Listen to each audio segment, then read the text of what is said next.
What if I told you that on one of the loneliest nights of her life, Marilyn Monroe reached out for help again and again, calling friends, colleagues, and even people who once promised they'd always be there for her, only to be met with silence, excuses, or unanswered rings?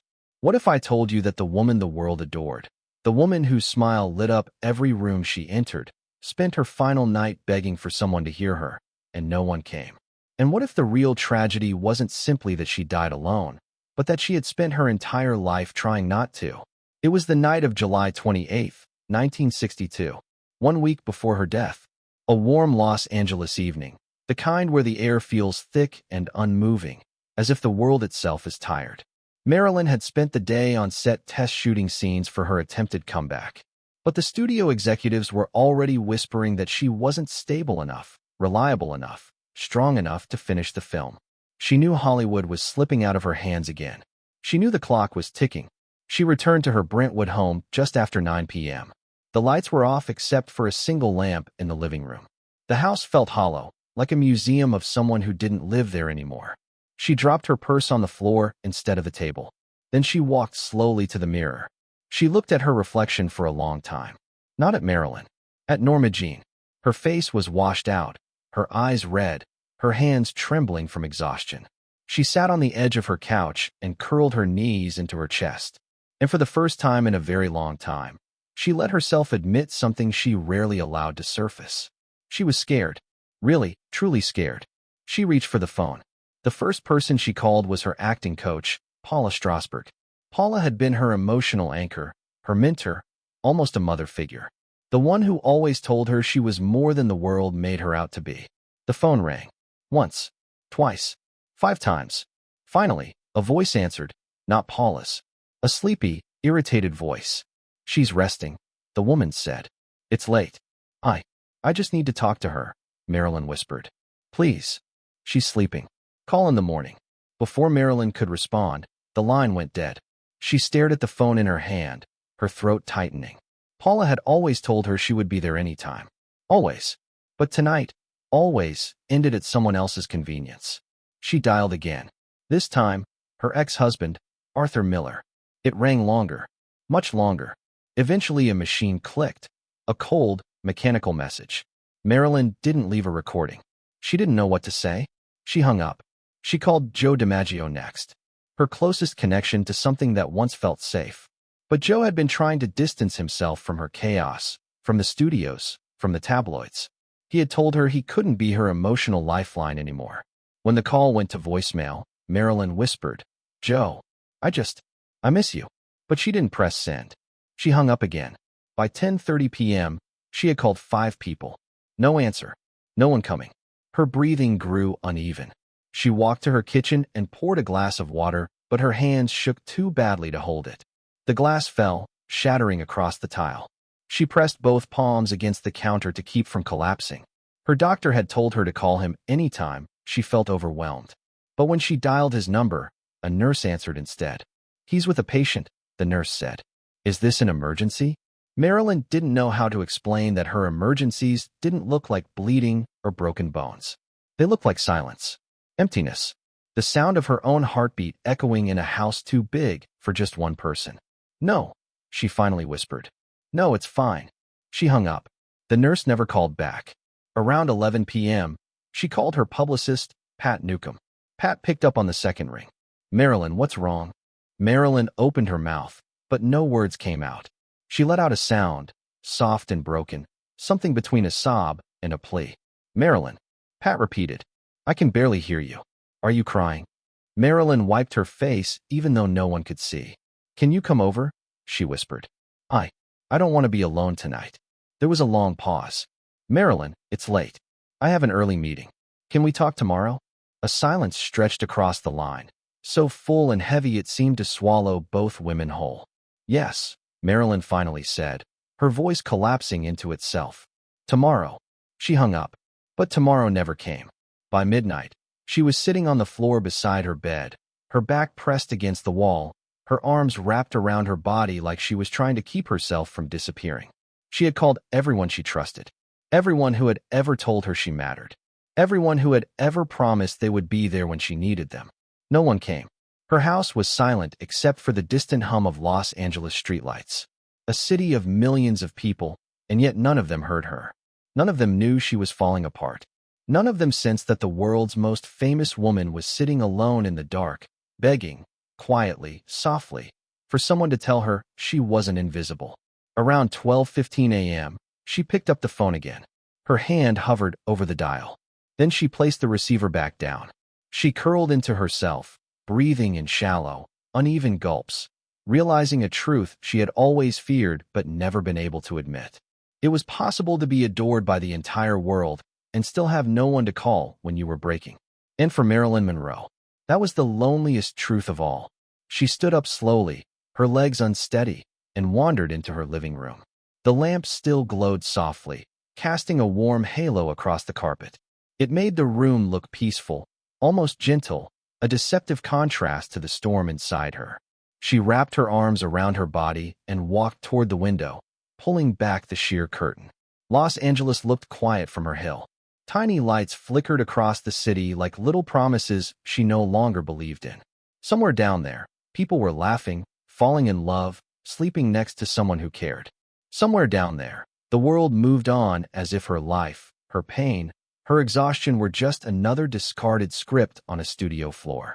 She pressed her forehead to the glass and closed her eyes. A memory surfaced. Norma Jean at 8 years old, sitting on a bunk bed in the orphanage, whispering into the dark, "Please don't forget me. Please don't forget me." No one had answered back then, either. She turned from the window and looked at the phone again. It sat on the coffee table, quiet, still, as if mocking her. She walked over, sat on the couch, and lifted the receiver slowly, her thumb brushing the dial. There was one more person she wanted to call. One person she hadn't spoken to in years. Her childhood foster sister, Grace Goddard. The woman who once promised she'd always protect her, then left her behind when life became too heavy. Marilyn hesitated. The urge to dial was strong, almost painful. Grace had been the closest thing to a mother she had ever known. Calling her now felt like reaching for a memory of safety that no longer existed. But she dialed anyway. The phone rang. Once, twice, 5 times. Then a disoriented voice answered. "Hello." Marilyn swallowed before speaking. "Grace, it's me." There was a long pause on the other end. "Marilyn, it's late. Is everything all right?" Marilyn nearly laughed. "All right." She was crumbling. She was unraveling at the seams. But Grace sounded tired, older, distant. No longer the woman who brushed Norma Jean's hair and told her she was special. I needed to hear a familiar voice," Marilyn whispered. "Well, dear, I'm half awake and not much of a voice at the moment," Grace said gently. "Why don't you come by tomorrow? We'll talk then." Tomorrow. Everyone kept saying tomorrow. But Marilyn felt tomorrow slipping away from her, dissolving like sand between her fingers.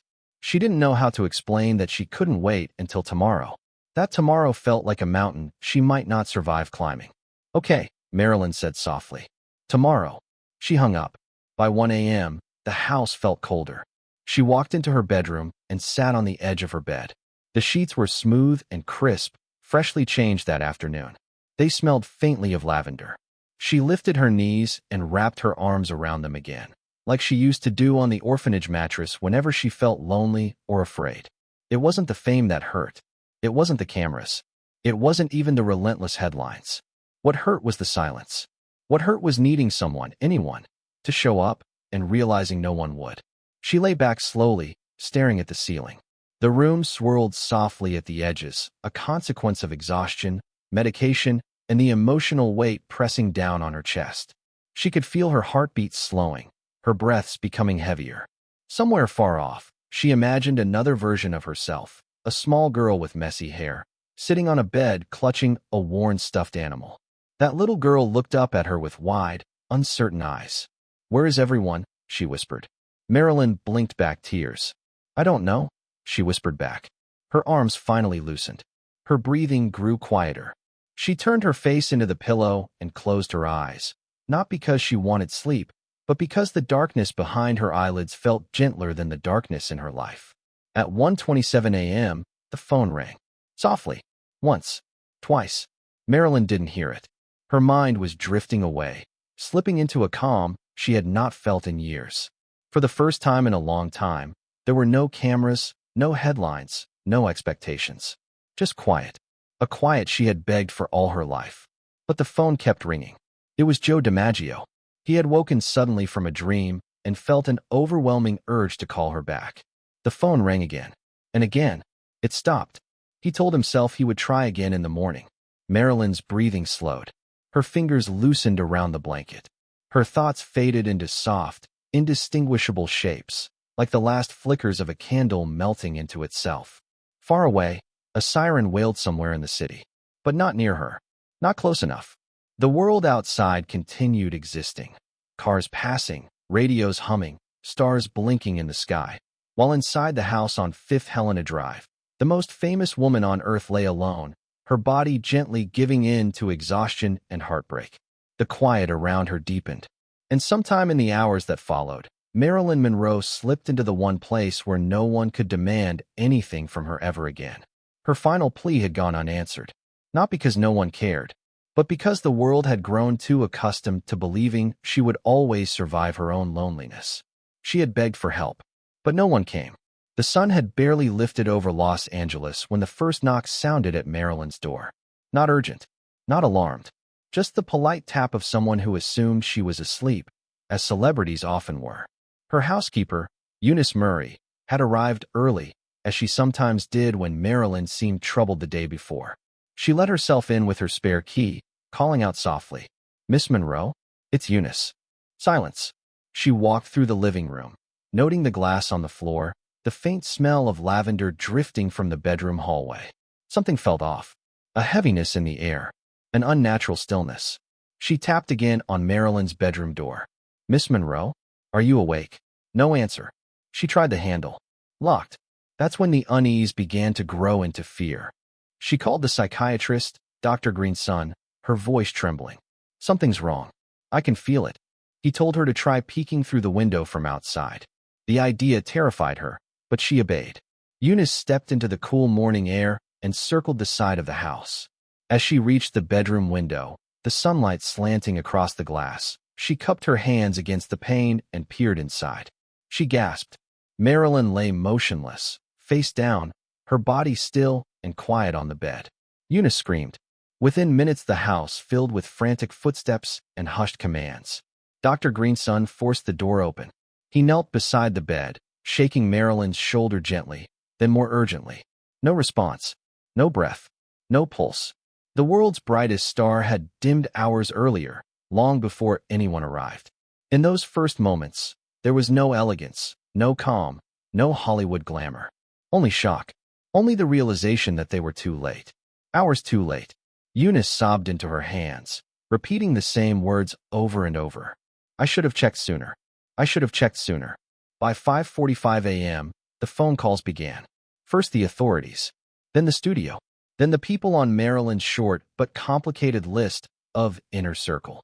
And then, inevitably, the press. The story spread through Los Angeles like a sudden gust of wind, rattling every home, every studio, every diner where waitresses paused mid-step to listen as radios announced the news. Asterisk, Marilyn Monroe has died. Asterisk. No one could believe it. And yet everyone could. In the hours that followed, the phone lines of the people she'd called the night before began to light up. One by one, they learned the truth. Paula Strasberg heard the news from her husband. She froze, the phone falling from her hand. She walked into her bathroom, shut the door, and stayed there for hours, unable to face the world. Arthur Miller stood in his kitchen staring at the headline, unable to breathe. He never told anyone, but for the rest of his life, he wondered whether he had heard the phone ring and chosen not to answer. Joe DiMaggio received the call while sitting at his kitchen table, drinking his first coffee of the morning. His entire world collapsed inward. He stood up so abruptly his chair fell backward, shattering on the floor. His grief was loud, explosive, the opposite of Marilyn's quiet suffering.